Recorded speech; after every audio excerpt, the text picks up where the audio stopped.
Welcome back. I'm Steph Smart and I'm here with Paul Blackburn. We have been doing a series of videos giving people some tools and resources of how to cope after natural disasters. So this is our last video, just pulling it all together. So Yep. Paul, what do you have to say? Well, I pretty much understand that whatever is your level of pain is your level of pain, and you shouldn't be comparing yourself to anybody else around you. That for most of us, 10 out of 10 is what it is until we discover where 11 is. I think probably in this situation, most people have recently discovered 13 and 14 on a scale of 10.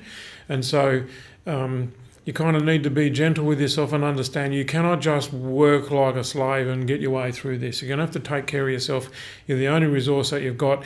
And if you plunder the resource, then when you go down, then there's one less person on the team. That's right. It's like that saying, unless you put your own oxygen mask on first, you're not going to be able to help anyone else around you. Exactly. So that means that you need to pay attention to getting adequate rest. I know that, everybody says, but I ain't got time. But if you go under, then that's the end of that. So you've got to get adequate rest. It's really important to pay attention to the right kind of food and diet and exercise regime and those kind of things to keep yourself in good condition. And understand that probably as a community, that's what it's going to take to get through this whole thing. Individuals don't make it, We say reach out, don't reach within. And what that means is reach out, either asking for help or giving it. And what you'll find is if you do enough of giving it, you're going to find enough times when there's plenty for you when you need it. So as long as you don't keep a score about how much help you're giving and how much help you're getting, then everything is going to be fine. And that's probably one of the key instruments in moving forward. Understand that you need to know how you feel and keep an equilibrium with your own emotions in terms of getting that stuff out of the cups that are inside so it doesn't build up and explode and then you behave badly, so that you've got that down level low enough so that you can recognise other people who are struggling so that you can reach out to them. And that's probably the key to making a community work, is to have my own stuff sorted enough so that I can reach out to others, because that's when I'm most used to them, and it's when I'm going to develop a lot of self-respect and a lot of self-doubt's going to vanish, and I'm going to feel like a worthwhile member of my community, and I'm living the way that I want to live. And even though I haven't reached my goals, in fact, most of my goals have just gone down the river, I've got who I am and how I live.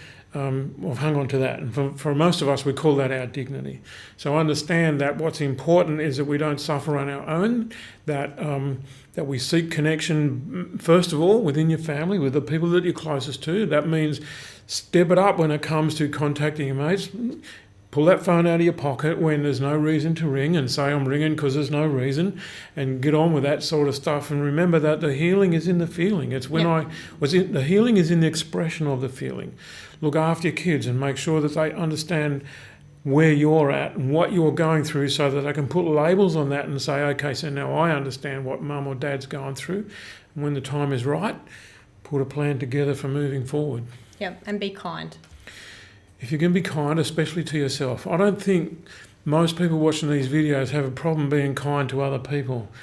The biggest problem is being kind to themselves. Most of us are relentlessly drive ourselves and are ruthless in our self-criticism and our self-talk. So, yes, be kind to others, especially be kind to yourself. Yep. And Paul, I guess it's really important to mention where people can get some professional emotional help. Yep. Well, top of the list is Lifeline and Beyond Blue, the places that have devoted themselves to that. My area of specialty, I'm happy for people to reach out to me. My area of specialty is more in mindset field. So, if people want to reach out and get in contact with us if they don't understand what we've been talking about or have some questions, then I'm only too happy to jump on a phone and Skype or something and spend some time sorting something out. Yep. Don't need to charge for that. I'm happy to help. Yep. Because it's all I can do. So where do they go to find you? Just find us on our website. It's probably the easiest thing, the Global Success Academy. Okay. So you can Google that? They can Google that and get in contact with us, and we'll see what we can do to help. Okay. And of course, there are many organisations within your local communities. So, if you feel that you need professional help, reach out to the big organisations or seek help within your local communities. Mental health services are being provided in all of the local communities. Or if you suspect that someone that you love or someone in your community is not travelling so well, you might need to seek professional help in order to get them some help. Yep. The one thing that you don't want to do is wish that you had done something. Yep. You're better off to make a mistake and fluff it and blow it than you are to see someone, valuable member of the community, lost to the community because they were not able to ask for help themselves. Absolutely. And look, the resources that we've pulled together, if you're watching this, you may not personally need some of the tools and resources that we've spoken about. Yep.